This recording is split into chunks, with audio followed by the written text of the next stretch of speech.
আসসালামু আলাইকুম। স্পট গুঞ্জনে আমি শরীফুল ইসলাম। এই যে আপনার যদি রিয়াল মাদ্রিদের বর্তমানে একটি সংকটময় সমস্যা দেখেন, তাহলে হচ্ছে যে রিয়াল মাদ্রিদ কোনোভাবে তার ডিফেন্ডিংটা ঠিক করতে পারতেছে না।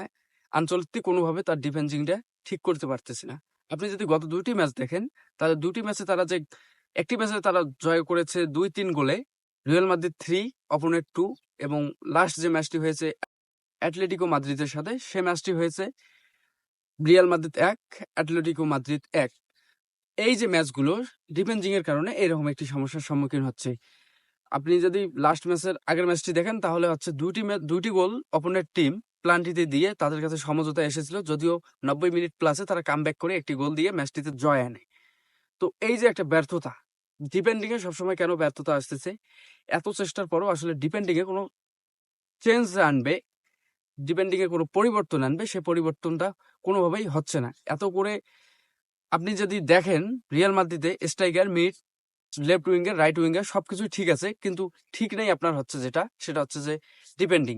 এই যে ডিপেন্ডিং এর মধ্যে চুয়ামেনি খেলে, রুডিগার খেলে, রাউল অ্যাসেন্সিও খেলে নতুন প্লেয়ার হিসেবে। তিনি খুবই ভালো খেলতেছেন এবং তার দ্বারা কোনো ফলস খেলা আপাতত হচ্ছে না। এই চুয়ামেনি যদি দেখেন, সে বর্তমান মাদ্রিদের একটু ডাস্ট হয়ে পড়ে আছে। সে মাদ্রিদের আবর্জনা, এটা আপনাকে মানতেই হবে। কেননা তিনি ৬টি ম্যাচে খেলেছে, প্রায় ম্যাচে তার ডিফেন্ডিং এই ফাউল হয়, ডিফেন্ডিং এর আগেই ফাউল হয়। এত ফাউল করে যে অপোনেন্ট টিমের জন্য তিনি এক তুরুপের ত্রাস হয়ে গিয়েছে। কেননা তিনি থাকলেই একটি প্লান্টি অপোনেন্ট টিম এমনিতেই উপহার হিসেবে পায়। তো এই যে রাউল অ্যাসেনসিও, এই ২ দিন আগের ছেলে, সে আমরা যাকে জুনিয়র রামোস হিসেবে দেখতেছি, তার যে অ্যাটিটিউড, তার যে খেলার ধরন, আসলে তিনি আসলে যদি তিনি আসলে যদি ট্যাকেলও দেন, সে ট্যাকেল গুলো হয় খুবই অসাধারণ। বল ছাড়া তিনি ট্যাকেল দেন না এবং সেখানে ফাউল হওয়ার কোনো সুযোগই নেই। তো এই যে একটি দুর্বল সাইড, যেখানে যে কিছুদিন আগে আবার ফিরে আসলো ডেভিড আলাভা। ডেভিড আলাভা যদিও আসার পরে গতকাল ম্যাচটি, মানে গত যে ম্যাচগুলো হয়েছে সেখানে ছিল না। কিন্তু ডেভিড আলাভাকে এবার মনে হয় আনচেলত্তিকে নামাতেই হবে এবং তাকে পুনরায় আনতে হবে। এবং অন্যদিকে যদি দেখি, আমরা এডার মিলিটাও খুবই চেষ্টা করতেছেন মাঠে ফিরে আসার জন্য। যদিও জর্দি কারবাহালের আসার খুবই কম সুযোগ এত তাড়াতাড়ি, তার অনেক বড়সড় একটা ইনজুরি হয়ে গিয়েছে। আর এডার মিলিটাওর ভেন ছিঁড়ে গিয়েছিল খুবই হালকাভাবে পড়ে যাওয়ার পরও। তারপর তিনি খুবই চেষ্টা করতেছেন মাঠে ফেরার জন্য। কেননা আসলে মাদ্রিদে বর্তমানে একটাই সংকট, সেটা হচ্ছে ডিফেন্ডিং এ।